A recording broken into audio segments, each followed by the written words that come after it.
내가 5억 하던 아파트가 10억이 됐는데 잡았어요. 그래서 다시 5억이 됐어요. 그럼 어떻게 되는 거예요? 물론 치명타지만 반토막 난 거죠. 근데 여러분이 10배가 넘게 올랐는데 여기서 사면 어떻게 돼요? 감당이 안 돼요. 정말 많은 분들이 고통을 느꼈고 엄청난 안녕하세요, 롱무장입니다. 오늘은 제가 쭉 받아왔던 질문 중에 하나예요. 이 외부 충격 있잖아요. 그러니까 한국도 일본처럼 망하지 않겠냐 질문을 많이들 하세요. 진짜 많이 합니다, 실제로.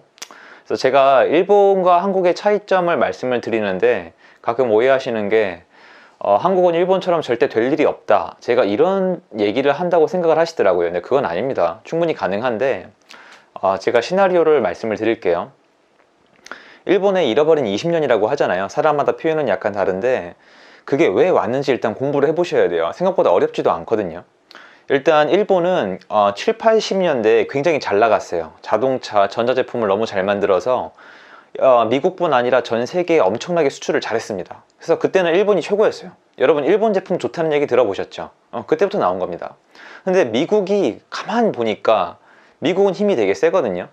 닉슨 대통령 때 근본이제 폐지하면서 달러가 기축통화로서의 어떤 위치를 확립해 가면서, 그리고 군사력이 굉장히 세다는 걸 전 세계에 알려가면서 굉장히 나라가 강국이었는데 일본을 상대로 무역 적자가 너무 심한 거예요. 그래서 뉴욕에 있는 그 플라자 호텔에 모여서 플라자 합의를 합니다. 플라자 합의는 일본만 부른 게 아니고요, G5예요. G5니까 아마 프랑스, 독일, 영국, 미국, 일본 이렇게 5나라였을 거예요.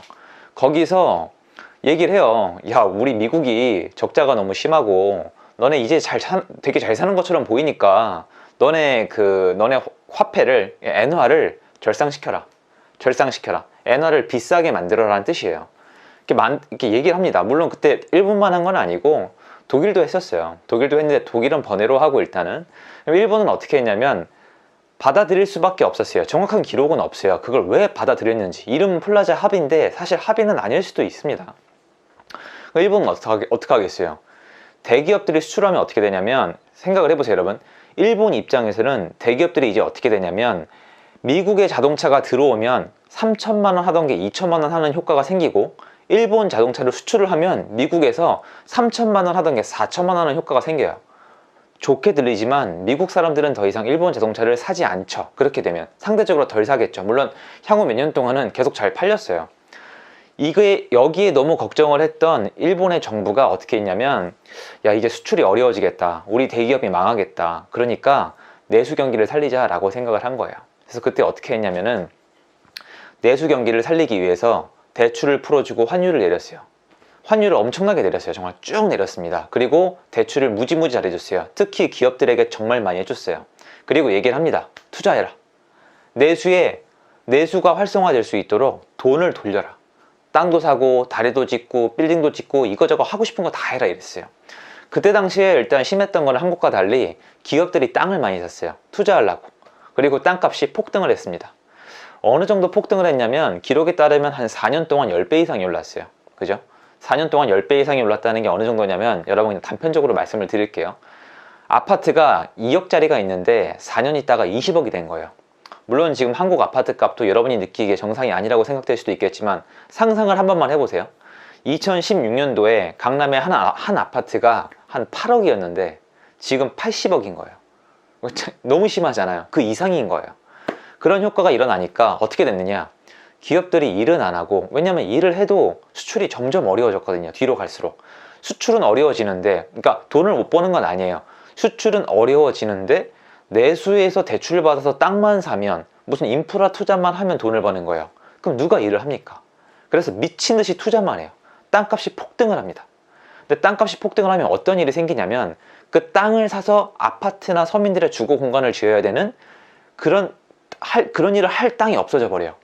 그럼 셀러리맨들은 어떻게 해요? 서민들은 내 집 마련을 못 하잖아요. 그래서 불만이 폭주하기 시작해요. 그때 일본 중앙은행 총재가 바뀝니다. 그리고 이런 원성을 딱 얻어서 이제 깨우쳐요. 아, 이거 안 되겠다. 문제는 이거예요. 그게 이미 그런 버블이 시작된 지 5년이 지날 동안 가만둔 다음에 했던 일이에요. LTV가 120%, 그리고 미래의 수익까지 담보로 잡아주고 눈에 보이지 않는 담보까지 잡아줘요. 그때 당시 기록을 찾아보면, 이건 정확한 기록은 아니고요, 개인 중에 최고로 많은 부채를 가진 사람이 2조였다고 해요. 2조. 어떤 한 여성분이신데 어떤 거냐면 이 채무 빚을 빌려 와서 이걸 담보로 또 빚을 빌리고 이걸 담보로 또 빚을 빌리고, 왜냐면 이 감정평가사들이 이걸 협조를 해줬으니까 개인이 2조까지 빌렸다고 합니다. 지금 한국에서는 상상조차 할 수 없는 일이에요. LTV 120%는 뭐예요? 아파트가 5억이면 6억을 빌려주는 거예요. 왜? 오를 거라고 일본 은행도 믿으니까. 그래서 이 중앙은행 총재가 바뀐 다음에 서민들을 위한 정치를 하기 위해서 어떻게 했냐면 금리를 올려버려요. 금리를 얼마나 올렸냐면 제 기억이 맞으면 2.5%에서 6%까지 올렸을 거예요. 2배가 넘게 올린 거죠. 그러니까 여러분 생각하는 것처럼 지금 0.1% 이렇게 올린다고 되는 게 아니라 폭등을 시켜버린 거예요. 한 1년 만에 이루어졌을 거예요. 거의 1년 안에. 그럼 어떻게 돼요? 이게 평소에 기업들이 건강하게 활동을 했으면 안 무너지는데, 말씀하셨다시피 기업의 본업을 뒤로 하면서 투기에만 열중을 하고 있었고 이미 자산 대부분이 부채였어요. 모든 걸 부채로 해결했어요. 전부 다 은행 돈으로 너도 나도 파티를 해댔던 거예요. 이미 내가 감당할 내 담보 가치보다 빚이 월등히 많은 상황에서 당연히 이게 아시겠지만 금리가 올라가면 어떻게 돼요? 감당이 안 돼요. 감당이 안 되는 거예요. 그때부터 이제 내려앉기 시작해요. 쭉 내려옵니다. 한 5년 동안의 상승 기간을 거친 다음에 내려오기 시작을 해요. 근데 여러분 여기서부터 무서운 거죠. 내려오면 경기가 꺾이면, 그러니까 물론 여러분 처음에 5년 동안 거품이 올라갈 동안에 정부가 아무 일도 안 한 것도 큰 잘못이라고 봐요. 근데 이건 옛날이었잖아요. 그리고 또 거꾸로 내려올 때도 아무것도 안 해요.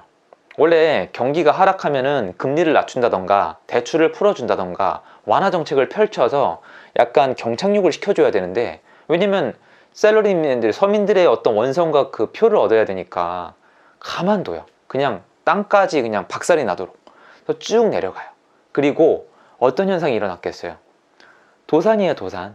왜냐면 그 올라갈 때 같이 투자했던 개인들에서부터 기업들까지 죄다 무너져 내려가는 거예요. 그리고 여기서부터 일본이 본격적으로 하락의 기기를 걸어요. 어떤 효과가 일어나냐면 10배가 넘게 올랐었잖아요, 여러분. 생각을 해보세요.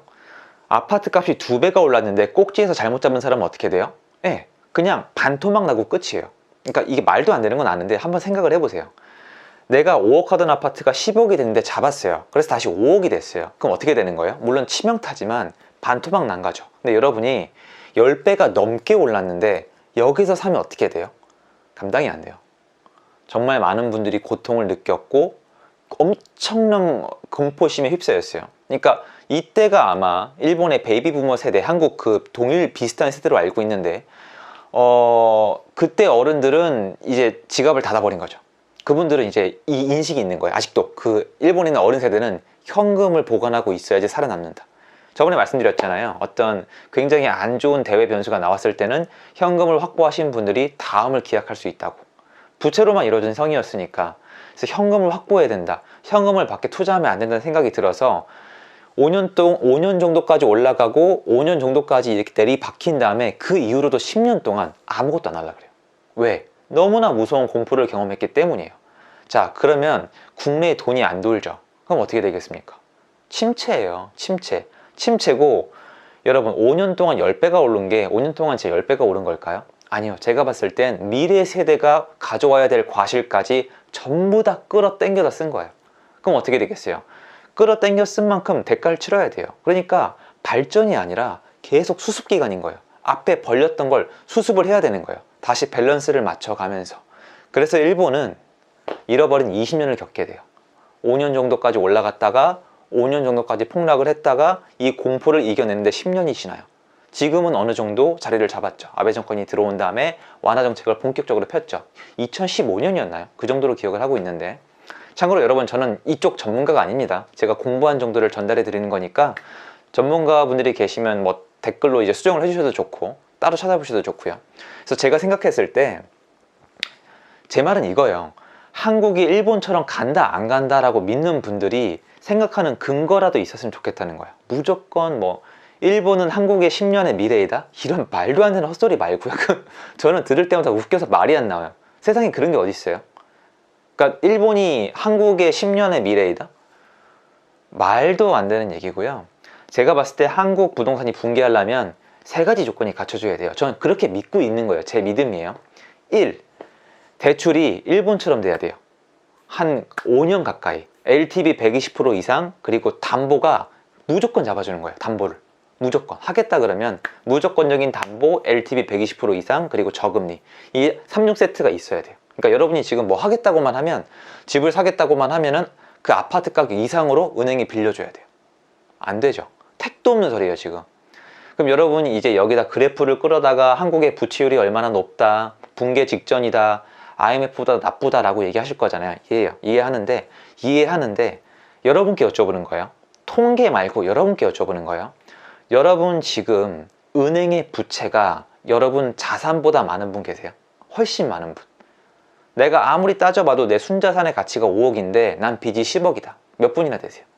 두 번째, 지금 은행에 계속 이자를 못 내고 계신 분이 얼마나 계세요?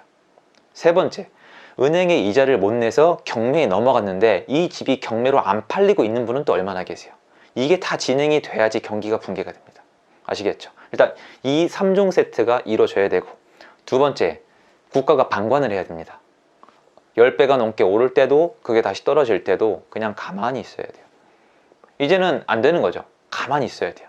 물론 늦은 대응이란 뜻이긴 한데, 폭등을 할 때 솔직히 금리를 진짜 올렸어야겠죠. 그리고 내려갈 때는 금리를 좀 내려줬어야겠죠. 근데 한국은 지금 약간 미국을 따라서 선행 조치를 하고 있죠. 이미 선행 조치를 하고 있기 때문에 일본처럼 극단적인 금리 변동이 없습니다. 갑자기 확 올렸다가 갑자기 확 내려갔다 이런 게 없어요. 또 두 번째로 아까 말씀드렸다시피 금리에 대한 어떤 국가의 조치가 굉장히 늦어져야 돼요. 세 번째는 뭐예요? 세 번째는 아까 말씀드렸다시피 플라자비에서 시작이 됐잖아요. 그러니까 우리 원화가 절상이 돼야 돼요. 원화가 절상이 된다는 게 무슨 뜻인지 정확히 말씀을 드릴게요. 우리나라만 불리해져야 돼요. 전 세계 말고, 코로나는 지금 전 세계가 다 힘든 거잖아요. 그거 말고 한국만 힘들어져야 돼요. 한국 기업들이 수출이 어려워져서 한국 기업들이 일하기가 어려워져야 돼요. 그게 일단 세 가지 조건이 갖춰져야 저는 한국 부동산이 일본 부동산을 따라갈 수 있다고 믿어요. 그러면 결론적으로 우리도 아마 거품이 끼고 뭐 10배까지는 아니어도 더 큰 거품이 끼겠죠. 그럼 붕괴가 될 거예요. 왜냐면 그거는 부자연스러운 시장이니까. 그리고 이 거품 시장의 중앙에는 개인이 아니라, 내 집 마련을 하려는 개인들이 아니라 기업들의 어마어마한 탐욕과 은행들과의 합작 작품이 있어야 돼요. 어떠세요? 그러니까 이러한 조건들이 갖추어지면 한국도 잃어버린 20년을 얼마든지 겪을 수 있다고 저는 생각을 하는데, 세 가지 조건 중에 아직 맞는 게 없다라는 거예요. 제가 봤을 때. 물론 저보다 전문가인 분들이 통계를 가져와서 말씀을 하시면 그게 또 맞겠지만, 저는 그렇게 생각을 하고 있다는 거예요. 제가 맞다는 뜻은 아닙니다. 왜냐하면 너무 전문 지식인 분들이 많으시니까. 한번 생각을 해보세요. 여러분이 스스로 얼마나 많은 빚을 지고 있는지, 한국이 지금 금리를 정말 장난처럼 휙휙 올리고 내려서 막 방관을 하고 있는지, 아니면 미국에서 원화에 대해서 우리 지금 수출이 너무, 미국 적자가 너무 심하고 우리가 흑자가 너무 심하니까 너네 원화에 대해서 절상을 시키고 있는지 한번 생각을 해보세요.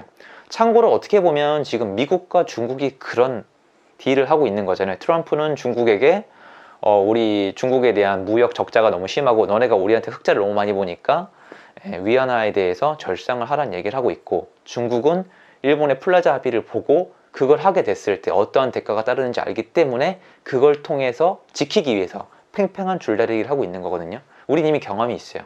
그러니까 여러분, 일본이 한국의 미래라는 얘기는 맞지 않아요. 한국은 한국이에요. 우린 굉장히 잘 사는 선진국이에요. 남의 나라를 따라갈 이유가 없습니다. 그 나라가 겪었던 역사의 요소들에서 배워야 되는 거지, 무조건적으로 따라간다는 건 저는 말이 안 된다고 생각을 하거든요. 그러니까 아까 제가 말씀드렸던 요소들이 한국에서 일어날 수 있을지, 일어난다면 어떤 결과가 있을지를 과거 일본 사례에서 배우면 되는 거지, 그것 때문에 근거 없는 무조건적인 공포는 안 느끼셨으면 좋겠다는 생각이에요. 저는 그래서 그렇게 설명을 하고 있습니다. 오늘 영상은 여기까지고요. 끝까지 봐주셔서 감사드립니다. 도움되셨으면 좋겠습니다. 감사합니다.